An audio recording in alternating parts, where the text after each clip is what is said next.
Shalom, selamat pagi Bapak Ibu, saudara-saudara yang dikasih Tuhan. Mari kita mau datang kepada Tuhan dalam ibadah minggu pada pagi hari ini. Sekalipun kita beribadah di rumah masing-masing, tapi itu tidak mengurangi hati kita untuk datang memuji memuliakan nama Tuhan. Mari kita naikkan pujian sebagai pujian awal dalam ibadah kita pada hari ini. Pujian yang mengatakan dalamnya kasih-Mu Bapa.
Mazmur pasal 40 ayat 5 sampai yang ke-11. Mazmur 40 ayat 5 sampai yang ke-11. Demikian firman Tuhan. Berbahagialah orang yang menaruh kepercayaannya pada Tuhan, yang tidak berpaling kepada orang-orang yang angkuh atau kepada orang-orang yang telah menyimpang kepada kebohongan. Banyaklah yang telah kau lakukan ya Tuhan Allahku, perbuatanmu yang ajaib dan maksudmu untuk kami. Tidak ada yang dapat disejajarkan dengan Engkau. Aku mau memberitakan dan mengatakannya, tetapi terlalu besar jumlahnya untuk dihitung. Engkau tidak berkenan kepada korban sembelihan dan korban sajian, tetapi Engkau telah membuka telingaku. Korban bakaran dan korban penghapus dosa tidak Engkau tuntut. Lalu aku berkata, sungguh aku datang. Dalam gulungan kitab ada tertulis tentang aku. Aku suka melakukan kehendak-Mu ya Allahku. Taurat-Mu ada dalam dadaku. Aku mengabarkan keadilan dalam jemaah yang besar. Bahkan tidak kutahan bibirku. Engkau juga yang tahu ya Tuhan. Keadilan tidaklah kusembunyikan dalam hatiku. Kesetiaan-Mu dan keselamatan dari Bapa-Mu kubicarakan. Kasih-Mu dan kebenaran-Mu tidak kudiamkan kepada jemaah yang besar. Amin. Sebagai pujian untuk mempersiapkan hati kita untuk mendengarkan kebenaran firman Tuhan yang kembali akan disampaikan oleh Guru Injil Yoga Pranata, kita naik dengan tema kebangkitan Yesus yang memotivasi. Kita naikkan pujian bersama-Mu Bapa.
oleh anugerah dan kasih-Mu yang besar Tuhan, kami boleh ada sampai detik ini.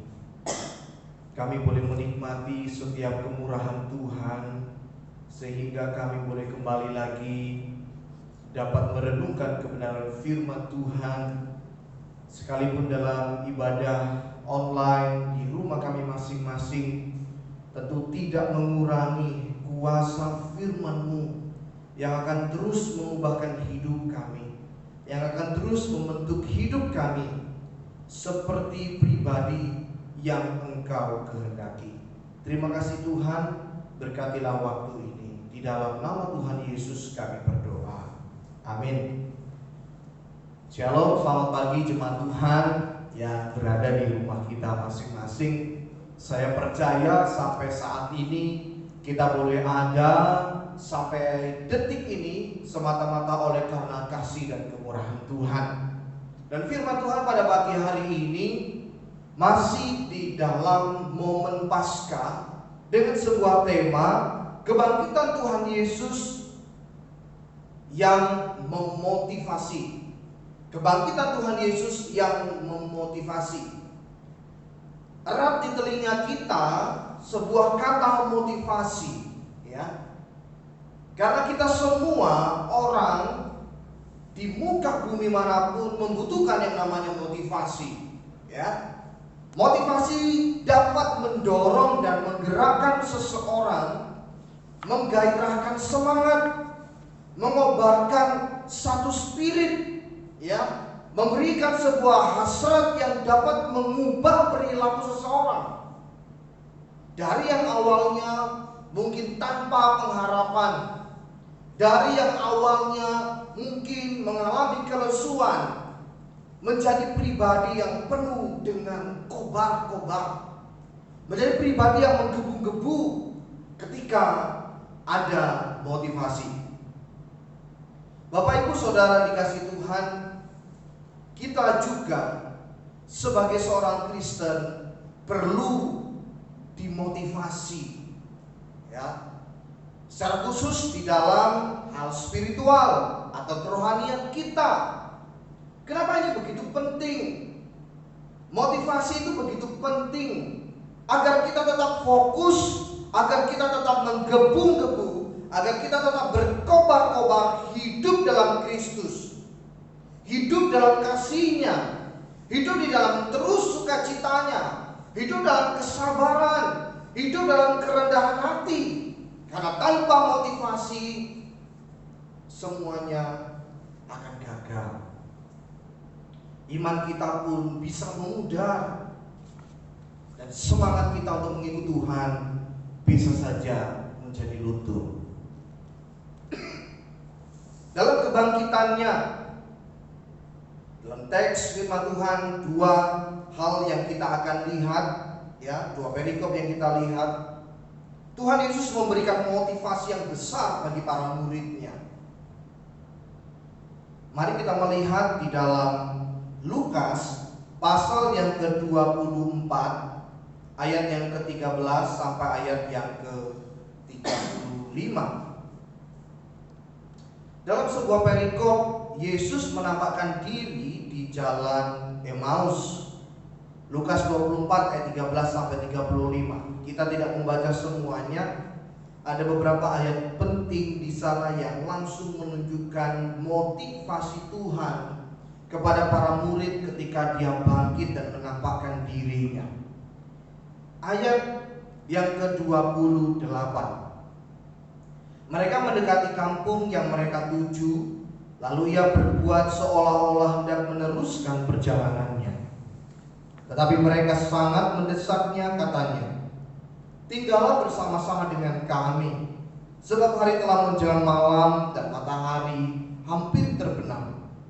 Lalu masuklah Ia untuk tinggal bersama-sama dengan mereka. Waktu Ia duduk makan dengan mereka, Ia mengambil roti, mengucap berkat, lalu memecah-mecahkannya dan memberikannya kepada mereka.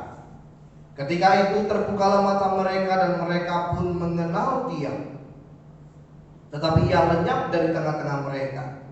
Kata mereka seorang kepada yang lain, "Bukankah hati kita kita berkobar-kobar ketika ia berbicara dengan kita di tengah jalan, dan ketika ia menerangkan kitab suci kepada kita.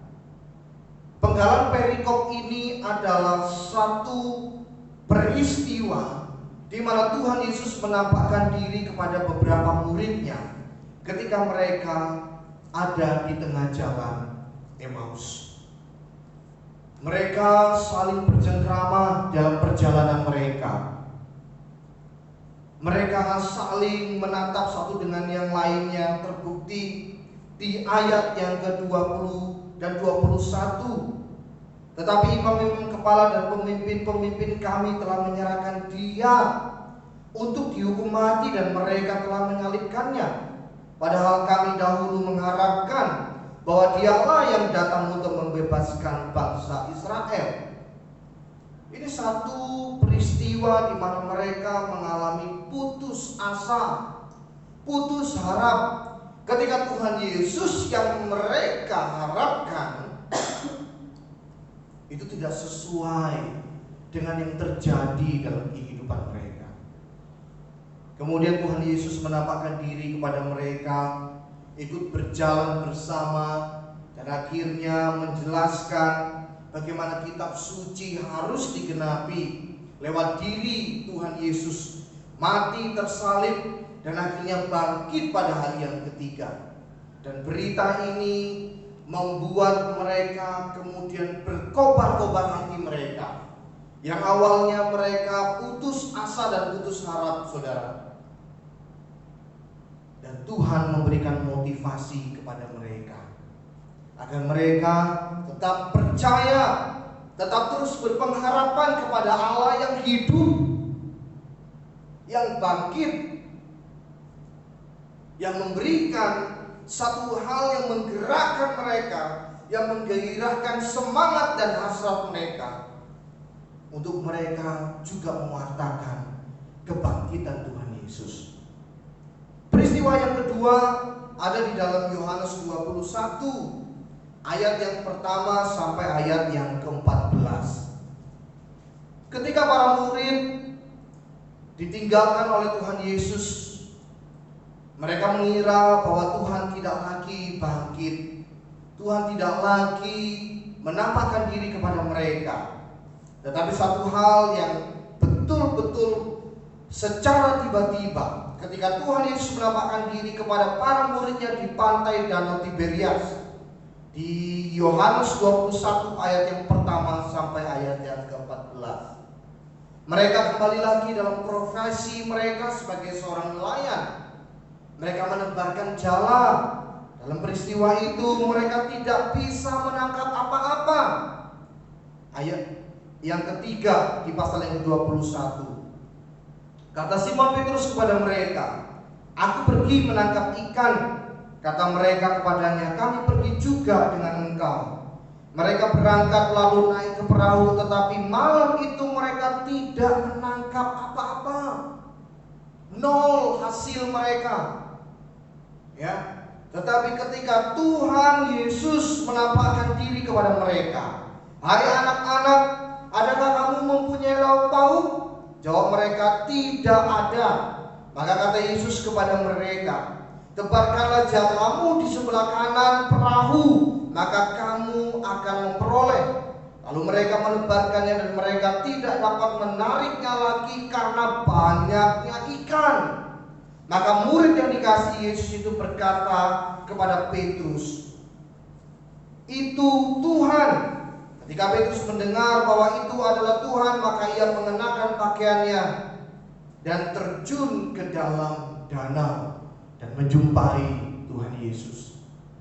Dua peristiwa ini setidaknya cukup memotivasi kita semua bahwa kita pernah mengalami lemah iman.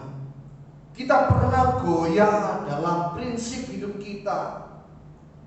Kita pernah mengalami saat-saat putus asa dan putus harap. Dan motivasi itu penting, mengobarkan kembali semangat kita, menggairahkan kembali hasrat kita untuk hidup di dalam Tuhan, di tengah dunia yang bengkok. Saudaraku, pertanyaannya bagi kita pada pagi hari ini, sampai saat ini, ketika engkau mendengarkan firman Tuhan, apakah cukup memotivasi hidupmu untuk berubah? Apakah cukup membawamu untuk bertobat? Apakah cukup menggerakkan hidupmu meninggalkan dosamu? Apakah cukup juga untuk mengubah perilakumu yang sebelumnya engkau menyukai hal-hal yang jahat dan engkau harus melakukan kebaikan sepanjang hidupmu? Sekalipun dunia begitu jahat, orang lain tidak sesuai dengan imanmu, apakah cukup untuk terus memotivasimu? Mungkin Bapak Ibu Saudara pernah mengalami putus asa dan putus harap. Mari kita melihat firman Tuhan hari ini, bahwa Tuhan Yesus berkuasa lewat firman-Nya memotivasimu, mengobarkan kembali semangatmu, menggerakkan kembali imanmu. Jangan engkau bebal, jangan engkau merasa hatimu angkuh, egois, dapat bekerja tanpa Tuhan, dapat melakukan segala sesuatu tanpa anugerah Tuhan. Mari lewat firman Tuhan hari ini, bukalah kembali hatimu, agar Kristus lewat firman Tuhan yang kau dengar boleh dapat memotivasi hidup, menggerakkan imanmu, mengobarkan kembali semangatmu sebagai orang percaya, dan mengubah perilakumu yang jahat untuk terus hidup di dalam kebenaran. Kiranya lewat firman Tuhan hari ini membawa kita senantiasa termotivasi. Amin. Mari kita berdoa. Bapa kami di dalam surga, pada pagi hari ini kami percaya bahwa firman-Mu memotivasi kami, menggerakkan, mendorong gairah hasrat kami, semangat kami, iman kami yang mungkin dalam situasi saat ini begitu lemah. Biarlah hidup kami tidak putus harap ketika mungkin pergumulan dan persoalan terjadi dalam hidup kami. Biarlah firman-Mu terus memberi penghiburan, memberi kekuatan bagi hidup kami. Setiap jemaat Tuhan yang mendengar firman-Mu lewat ibadah pada saat ini. Mungkin di antara jemaat Tuhan ada yang mengalami putus harap oleh karena persoalan dalam pekerjaan, ataupun karena sakit, penyakit, ataupun masalah kesehatan, ataupun masalah pendidikan anak-anak, ataupun masalah ekonomi, dan masalah apapun. Kami punya Tuhan yang besar, kami punya Tuhan yang berkuasa, yang sanggup memotivasi kami, menggerakkan kami, mengubah hidup kami menjadi pribadi-pribadi yang berkemenangan. Terima kasih Tuhan untuk kasih dan kemurahan-Mu bagi kami sekalian, sehingga kami semua sampai saat ini boleh menikmati setiap kasih Tuhan di dalam kehidupan kami. Di dalam nama Tuhan kami Yesus Kristus, kami bersyukur untuk kebenaran firman-Mu pada pagi hari ini. Amin.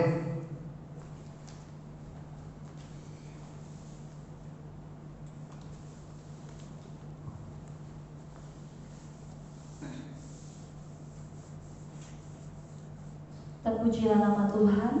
Kita bersyukur karena kita memiliki Allah yang selalu ada dalam setiap situasi hidup kita. Bahkan Dia memberikan firman-Nya untuk terus memberikan kita kekuatan motivasi dalam kita menjalani hari-hari kita sampai saat ini.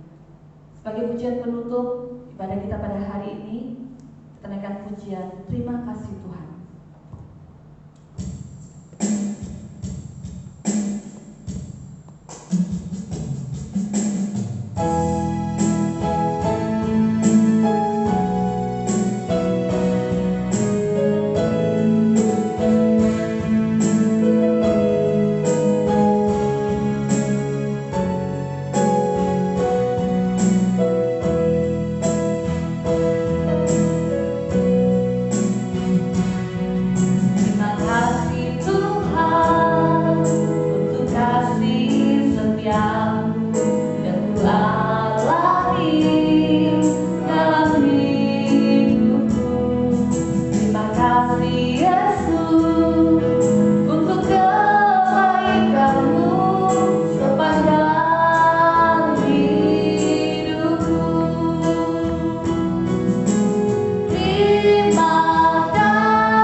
Ibadah kita selesai, kami ucapkan selamat hari Minggu, Tuhan Yesus memberkati kita. Shalom.